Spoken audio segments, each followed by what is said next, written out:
Hey everyone, and welcome back to another video. And in this video, I'm going to show you how to leave a Slack channel. Now, this video is going to be particularly useful for individuals. Let's say that you've been invited to a Slack channel, but that Slack channel is no longer active. How do you actually go ahead and leave that Slack channel? Now, this video is going to be short, sweet, and simple, guys. There's not going to be a lot of steps involved.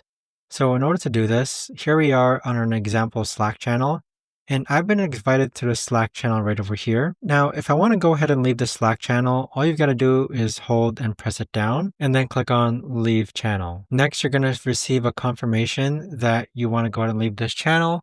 So go ahead and click on Leave Channel, and there you have it. You've now left that Slack channel. But that right there, guys, is the best and easiest way that I know of to actually go ahead and leave a Slack channel.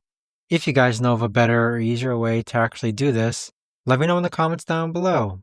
I would love to know. Thanks so much for watching, everyone, and I'll see you guys all in the next video.